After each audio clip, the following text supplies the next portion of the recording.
믿음의 소문이 각처에 퍼졌으므로 우리는 아무 말도 할 것이 없노라. 참 대단하지요. 교회가 세워진 지 1년 6개월밖에 안 됐고 양육도 안 받았던 그런 교회가 아가야 마게도냐에서 아름다운 간증을 남기고 또 주변에 너희 믿음의 소문이 각처에 퍼졌어. 내가 할 말이 없다고 그렇게 말을 하고 있습니다. 그리고 3장 7절에 보면 형제들아 우리가 모든 궁핍과 환난 가운데서 너의 믿음으로 말미암아 너희에게 위로를 받았노라. 참 데살로니가 성도들로 통해서 너희 믿음으로 말미암아 너희에게 위로를 받았노라. 그리고 4장 9절에 보면 형제 사랑에 관하여는 너희에게 쓸 것이 없음은 너희들 자신이 하나님 가르치심을 받아 서로 사랑함이라. 뭐라고 했습니까? 너희들 자신이 하나님의 가르치심을 받아 서로 사랑함이라. 참 이렇게 사도 바울이 데살로니가 교회를 향해서 이렇게 칭찬을 하고 있죠. 성도들을 향해서. 그래서 사도 바울이 지금 계신다면 저희 군산 번영록교회에 이러한 소식을 듣고 우리에게는 어떠한 편지를 썼을까? 그런 것들을 생각해 보면서 참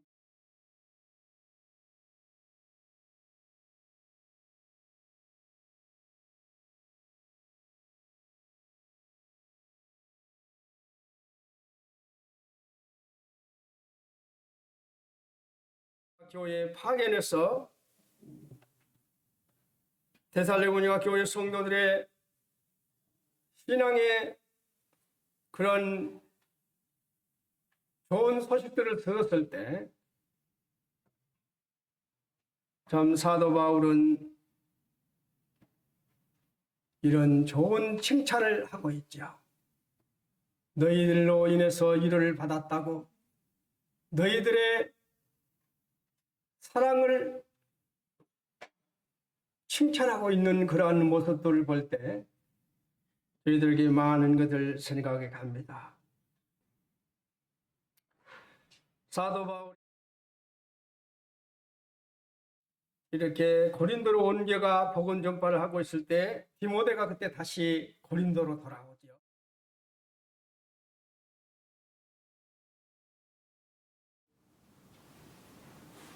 고린도에 있을 때 우리 사도 바울께서 빌립보, 데살로니가, 베레아, 아덴, 고린도로 옮겨갈 때마다 환영받고 갔습니까?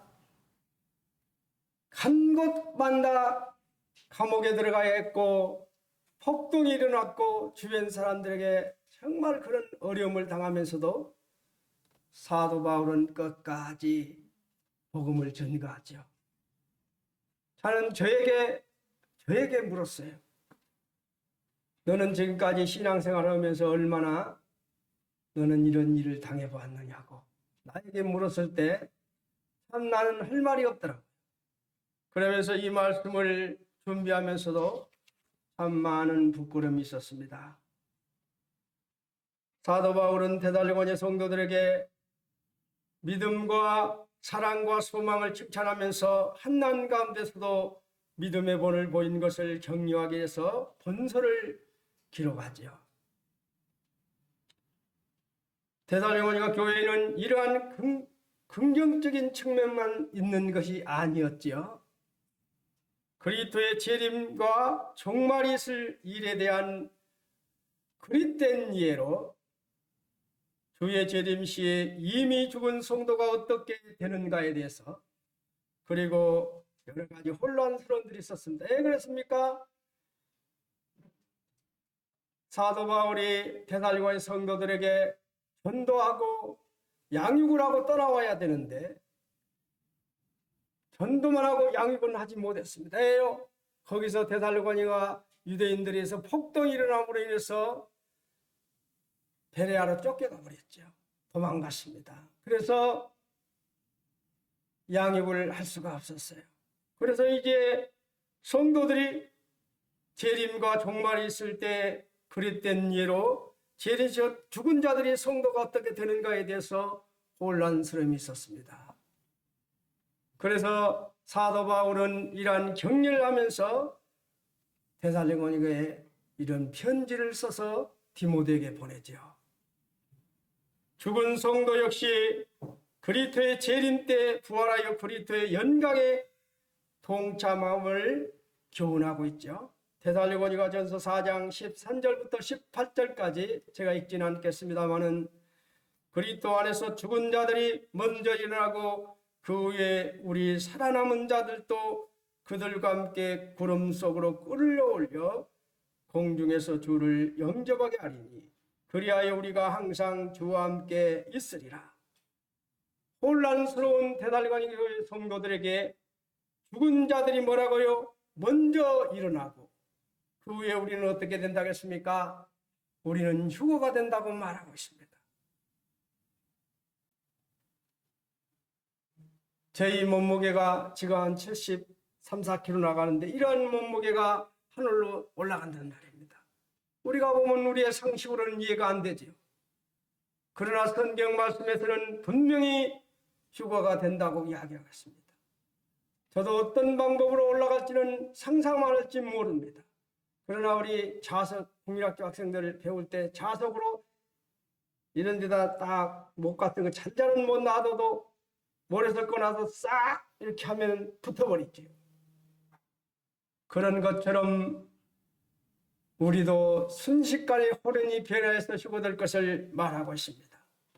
그리고 재림식에 대한 그들의 의문에 대하여 재림은 어떻게 한다고요? 갑작스럽게 임할 것이므로 깨어 근신하는 가운데 재림을 준비할 것을 가르치고 있는 것이죠.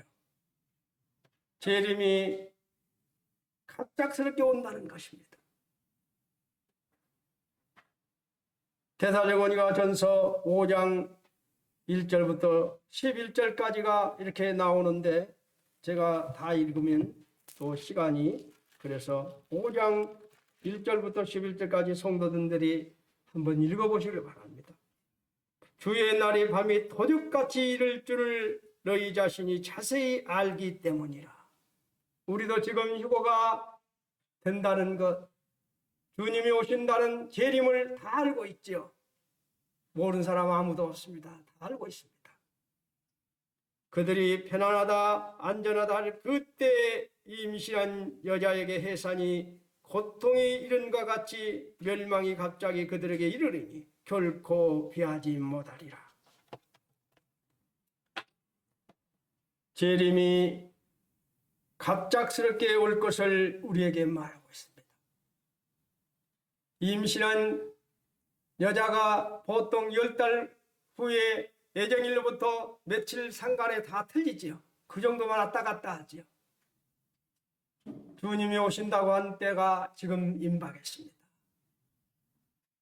지금 곧 해산할 것입니다. 지금 갑자기 날씨가 이렇게 추워졌지요. 중국 같은 데서는 올해도 엄청난 비가 쏟아져서 완전히 난리가 났었죠. 지금 이 지구에서는 온통 정상적인 그런 것들이 없지요. 다 이변이 일어나고 있습니다. 오늘 또 부산 친구가 이 군산에 왔다고 저에게 아침에 문자가 왔어요. 그런데 너무 추워서 못 살겠다고. 이제 구경으로 왔는데 너무 춥잖아요, 지금. 그래서 제가 나중에 오후에 보자고 그렇게 연락을 했지만 지금 너무 날씨들이 이변이 많이 일어나고 있습니다. 이것이 우연일까요?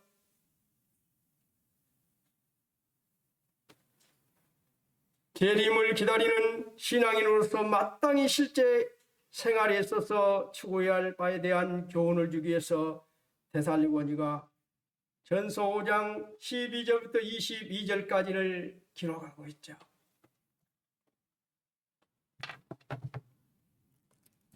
5장 12절부터 제가 읽겠습니다. 데살로니가 전서 5장 12절. 형제들아, 우리가 너희에게 구하노니 너희 가운데서 수고하고 주 안에서 너희를 다스리며 고난하는 자들을 너희가 알고 그들의 역사로 말미암아 사랑 안에서 가장 귀히 여기며 너희끼리 화목하라. 또 형제들아, 너희를 권하노니 게으른 자들을 건기하며 마음이 약한 자를 격려하고 힘이 없는 자들을 붙들어주며 모든 사람에게 오래 참으라. 삼가 누가 누구에게든 악으로 악을 갚지 말게 하고 서로 대하든지 모든 사람을 대하든지 항상 선을 따르라. 항상 기뻐하라. 쉬지 말고 기도하라. 범사에 간사하라. 이것이 그리스도 예수 안에서 너희를 향하신 하나님의 뜻이니라. 성령을 소멸하지 말며 예언을 멸시하지 말고 범사에 하래 좋은 것을 취하고 악은 모든 모양이라도 버리라고 이렇게 말하고 있습니다. 재림을 기다리는 신앙인으로서 마땅히 실제 생활에 있어서 추구해야 할 바에 대해서 사도 바울은 이렇게 데살로니가 5장을 통해서 저희들에게 말씀을 하고 있는 것이죠. 바쁜 현장에서 신앙생활을 하고 있는 데살로니가 성도들을 생각하면서 바로 양육을 못하고 떠난 그 마음이 언제나 눌려서 사도 바울은 이렇게 데살로니가 성도들을 양육할 목적으로 이 편지를 썼죠. 바로 사도 바울의 서신 중에 제일 먼저 쓴 서신이 데살로니가 전서지요. 데살로니가 전후서를 사도 바울이 서신 중에서 제일 먼저 쓴 서신이 데살로니가 전서입니다. 그는 그렇게 바쁜 속에서도 데살로니가 성도들을 생각하면서 또 재림에 대해서 혼란을 일으키고 있는 성도들을 생각하면서 이는 편지를 쓴 것이죠. 데살로니가 전서의 가장 중요한 주제 중 하나가 주 예수님의 재림이지요. 주의 재림은 이 서신의 각 장마다 한 번 이상씩 언급되고 있습니다. 한번 읽어보세요. 1장부터 5장까지 보면 꼭 재림이 이야기를 하고 있습니다. 하딩우드는 이렇게 말하고 있습니다. 재림에 대해서 이렇게 언급을 하고 있죠.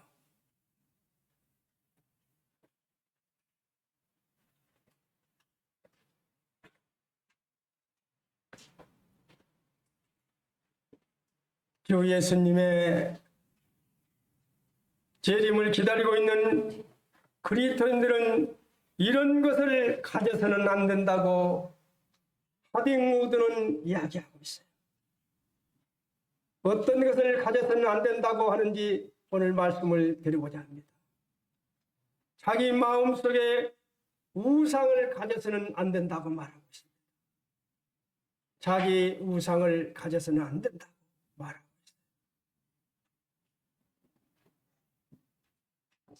데살로니가 전서 1장 9절에도 보면 너희가 어떻게 우상을 버리고 하나님께 돌아왔는지를 안다고 사도 바울은 말하고 있죠.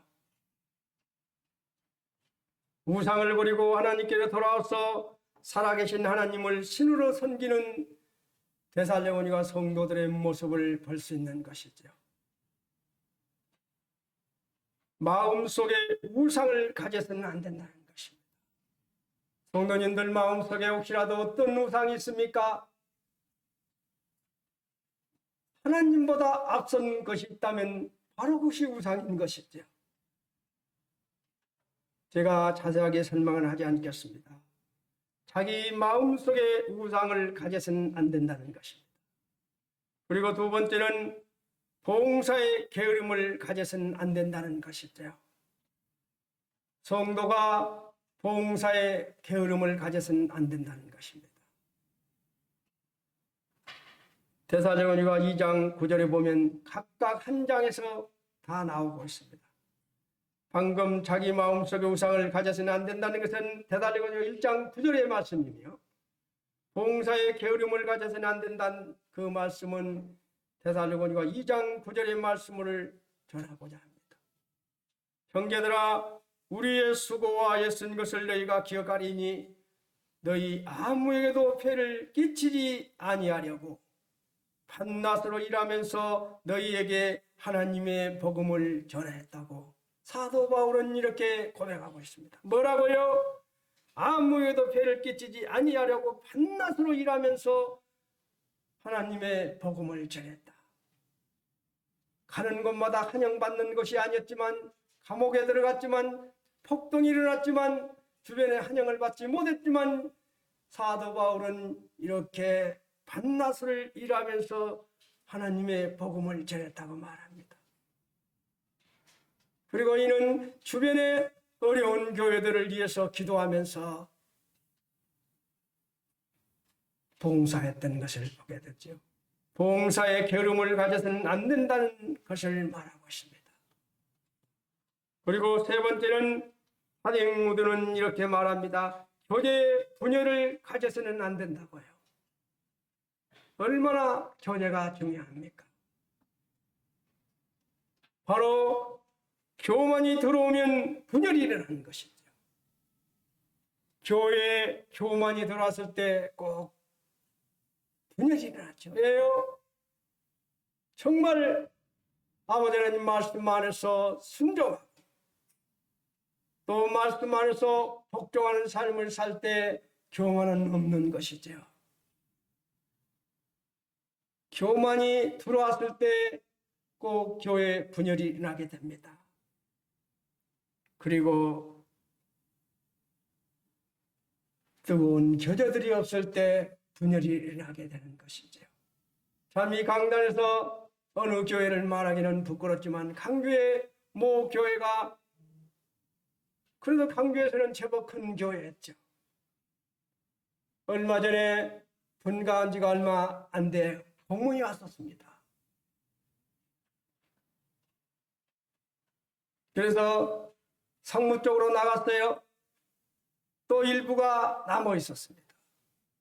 그런데 일부가 또 그중에서 20여 명이 다시 지금 나가기로 공식적으로 안 왔지만 저는 알고 있습니다. 이렇게 나가고 있어요. 그 이유가 무엇입니까? 교제들이 없기 때문이죠. 교제에 분열이 오니까 교회가 연속 나눠진다는 거예요. 그래서 교제에 분열이 가져서는 안 된다는 것입니다.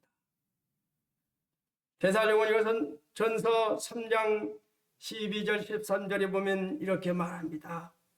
주께서 우리가 너희를 사랑한 같이 너희도 피차간의 모든 사람에 대한 사랑이 더욱 많이 넘치게 하사 너희 마음을 굳건하게 하시고 우리 주 예수께서 그의 모든 성도와 함께 강림하실 때 하나님 우리 아버지 앞에서 거룩함이 흠이 없게 하시기를 원하노라. 바로 자기 마음속에 우상이 없을 때, 그리고 언제나 게으름이 없이 봉사할 때, 그리고 교제의 분열이 분열을 가져서는 안 된다고 말했죠. 바로 교제가 언제나 뜨겁게 이루어질 때, 바로 이런 일들이 일어날 때 말씀이 살아 움직이는 그런 교회가 되는 것이죠. 그뿐입니까? 사랑이 넘치는 교회가 되는 것이죠. 주님이 주인 되시는 그런 교회가 되는 것이죠. 선긴과 헌신이 기쁨이 되어 열매 맺는 그런 아름다운 교회가 될 수 있는 것이죠. 주님의 마음을 닮아서 이웃을 사랑하는 그런 교회가 될 수 있는 것이죠. 그리고 네 번째는 마음속에 침울함을 제거하라고 말합니다. 침울함이 무엇입니까? 바로 근심이나 걱정 따위로 해서 박지 못한 우울한 마음을 침울함이라고 말하죠.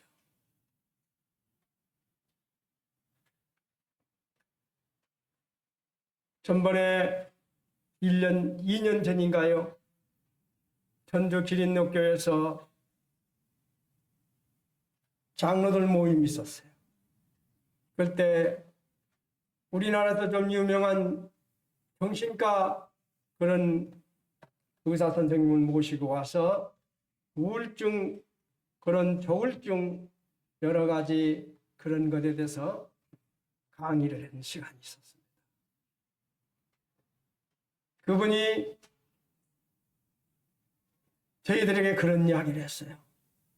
여기에 있는 분들은 다 지금 목회도 하고 있고 그런데 여기서 우울증 있는 분이 많을 겁니다. 우울증 있는 분이 많습니다.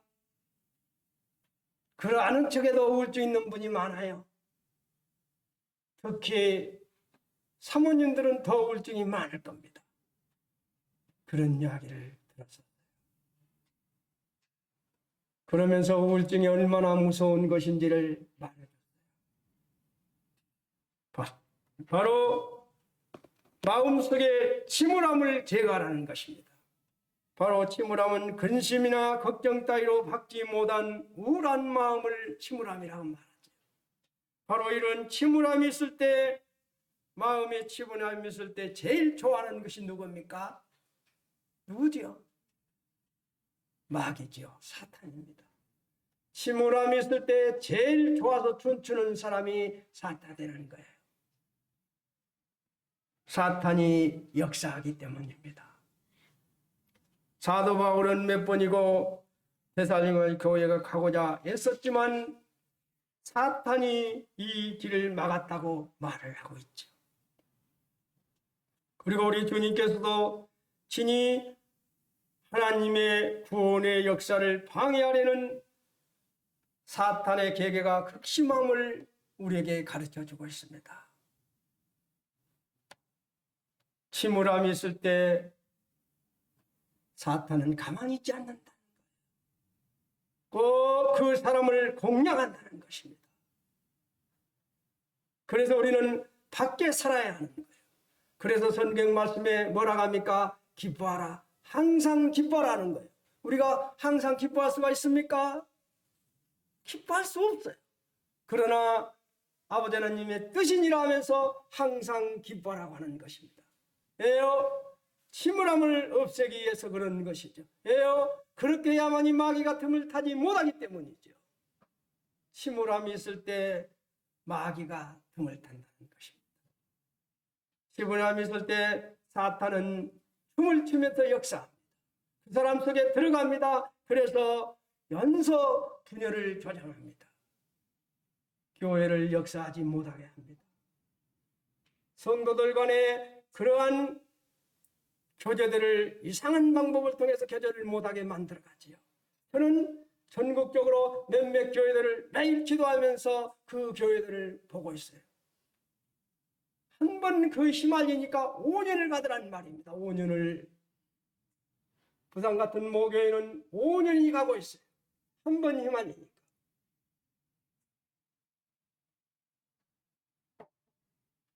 지금도 사탄은 우는 사자같이 돌아다니며 삼킬 자를 찾고 있다는 것입니다. 그래서 침울함을 없애라는 것입니다.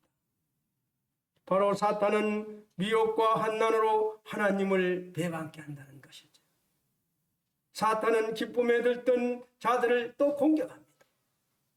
왜요? 이런 자들이 교만하기 때문에 그 교만함 속에 들어가서 장도하지요. 그리고 사탄은 침울한 자, 불평불만이 많은 자에게 잘 접근하고 역사합니다. 사탄은 깨어있는 자를 결코 해치지 못한다는 것입니다.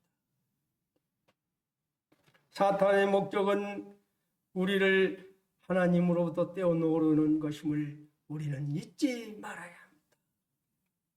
사탄이 제일 좋아하는 것이 무엇입니까? 저는 그런 책을 읽어봤어요. 마귀가 교회 십자가 위에 딱 붙어 있다가 교회 성도들끼리 분란이 일어나고 하면 막 언성이 높아지면 박수치고 춤을 추는데 어떤 할머니가 강대상 밑에서 엄청나게 부르짖으며 기도하고 있으니까 이 할머니가 아들이 5명이었는데 넷째 아들이란 텅 전화가 오지를 않아요. 한 2년간을. 그러니까 그 마귀가 어떻게 하신지 아십니까? 생전 전화하지 않는 아들에게 가서 야, 너 어머니한테 효도해야지. 전화해. 그래서 그 아들이 생전 전화는 안 오더니 그 순간 어머니에게 전화가 오니까 어머니가 딱 보다가 넷째 아들이에요. 넷째 아들. 그럼 어떻게 하겠어요? 2년간을 안 받았는데. 그러니까 어머니가 탁 끊어버려요. 그래서 기도의 맥을 끊어버린다는 말입니다. 이렇게 마귀들이 심하게 장난을 친다는 거예요. 기도할 때마다. 저도 기도할 때 보면 생각지도 않는데 막 전화 오잖아요. 저는 안 받아버립니다. 저 기도할 때는. 그렇게 마귀가 역사합니다. 그래서 사탄은 목적은 무엇이에요? 하나님으로부터 떼어놓으려는 것이 목적입니다. 하나님과 가까이 못하게 합니다. 그래서 기도할 때마다 장난을 치지요. 못하게끔. 그리고 삶의 죄를 가져서는 안 된다고 하딩우드는 말하고 있습니다. 삶의 죄를 가져서는 안 된다는 것입니다. 택하심을 받은 성도는 거룩한 삶을 살아야 할 의무가 있는 것이죠.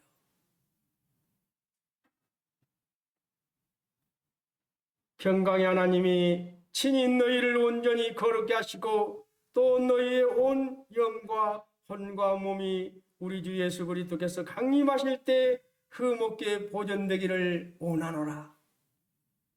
데살로니가 5장 23장에서 말하고 있습니다. 반석 같은 믿음을 가지려면 삶에 죄가 없어야 하는 것이죠. 우리가 죄가 있으면 기도가 되던가요? 죄가 있으면 누구하고 말하고 싶던가요? 교제도 하기 싫고 사람이 피해지는 것이죠. 삶의 죄를 가져서는 안 된다는 것입니다. 반석 같은 믿음을 가지려면 삶의 죄가 없어야 한다는 것이죠. 반석 같은 믿음을 가지기 위해서는 우리가 어떻게 해야 합니까?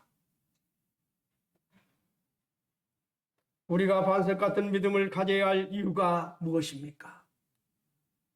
바로 반석 같은 믿음을 가져야 할 이유가 영원히 살기 위해서인 것이죠.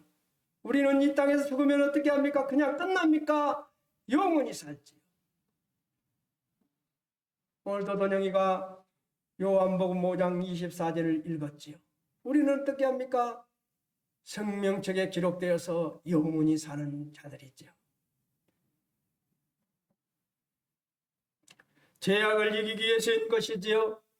그리고 환난 중에 흔들리지 않기 위해서 우리는 죄를 없애야 하는 것입니다.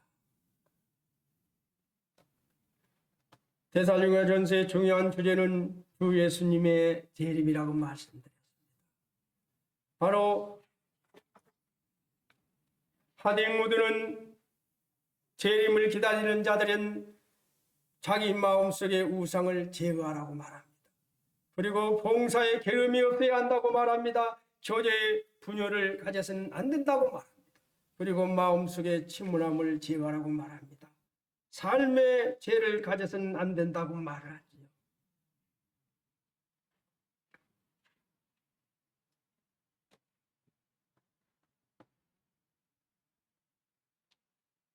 오직 하나님 아버지만 아시지요. 그날과 그때는 아무도 모르나니 하늘에 천사도 아들도 모르고 오직 아버지만 아시느니라. 아버지만 아시는 이 날을 저희들이 어떻게 살아가야 합니까? 언제 어느 때 올지 모릅니다. 그렇죠? 여기 있는 우리 자매님들 다 애들 낳아서 알지요? 10달 후에 며칠 산간호 빨려오든 또 늦게 낳든 그렇지 얼마 말리는 안 가지요. 그렇지요? 배상미 자매님은 리나 지나 날 때 어떻게 했어요? 애정일보다 빨리 낳습니까? 늦게 낳습니까? 빨리 낳죠. 지금 주님도 모른다고 했어요. 누구만 안다고요? 오직 아버지만 아시느니라. 이 아버지만 아시는 분이 우리에게 뭐라고 했습니까? 지금 우리에게 많은 것을 가르쳐 주셨죠. 에스겔서에 보면은 다 가르쳐 주셨어요. 언제는 어떻게를 다 38장 9절에 보면 그런 것들이 다 나오고 있죠. 그때 당시만 해도 모세가 출애굽할 때만 해도 이스라엘 그 땅이 무엇은 아무것도 없다고 말했죠. 심지어 이스라엘 총리까지도 모세가 그렇게 우리를 40년간 데리고 다니면서 가지고 데리고 온 것이 해피려면 이곳에 데리고 왔냐고 원망을 했죠. 다른 이슬람 국가들은 기름이 많고 많은데 우리는 이런 곳에 데리고 왔느냐겠죠. 그런데 지금 어떻습니까? 신명기 33장에 한번 보세요. 이스라엘이 얼마나 축복을 받았는지. 천연가스가 그리고 지금 현재 이스라엘 땅이 어마어마한 자원이 있게 됐습니다. 제가 그걸 설명을 안 하겠지만 이제 그 이스라엘을 공격할 것이지요. 거기에 엄청난 물량이 있기 때문에 공략할 것을 말하고 있습니다. 이제 모든 것은 이루어져 가고 있어요. 이스라엘 삼성전이 지금 다 1, 2년이면 끝날 수 있도록 다 이루어져 가고 있습니다. 이미 임신된 여자가 곧 나올 때란 말입니다. 좀 빨리 올지 좀 늦게 올지 모르지만 시기는 가까웠다는 거예요.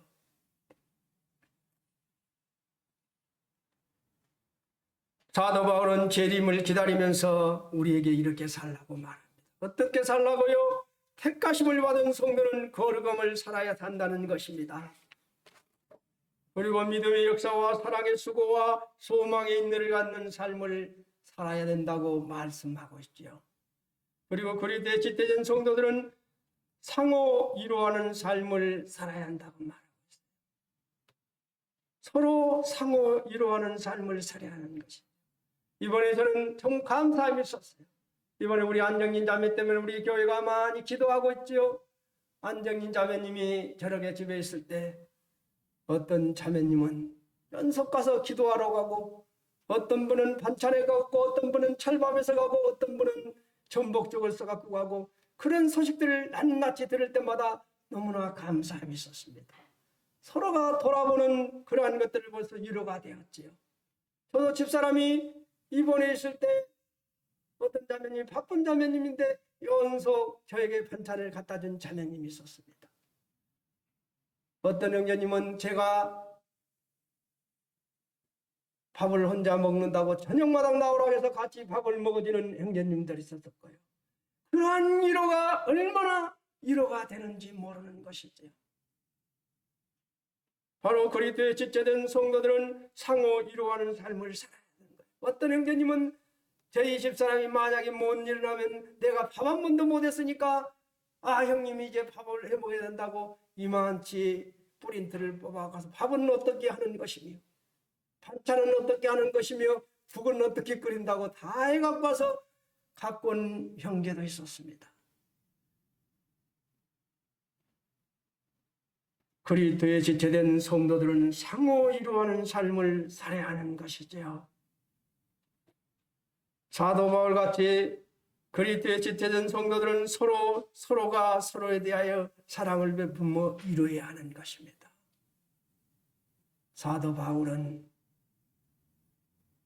그렇게 쫓겨다니면서도 아덴에서 디모데를 보내서 데살로니가 성도들을 위로했던 그 사도 바울의 모습을 보게 되는 것이죠. 그리스도의 재림에 대한 확신을 가져야 한다는 것입니다. 오늘 주제가 바로 그리스도의 재림에 대한 확신을 갖고 살자는 거예요. 곧 온다는 것입니다. 그렇다면 우리가 어떻게 살아야 합니까? 곧 온다는데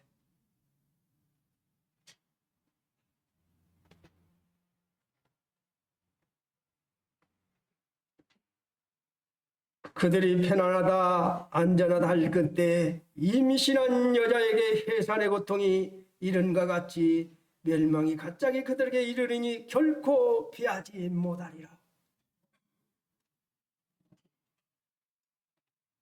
재림은 확실합니다. 구유에서 탄생하신 초림 때와는 달리 영광스러운 심판주로 재림하실 것입니다.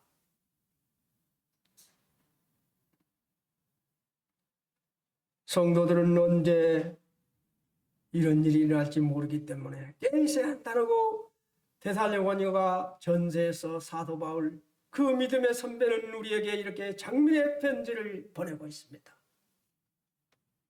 그리고 이제 부활에 대한 소망으로 고난을 이겨내야 한다는 것이죠.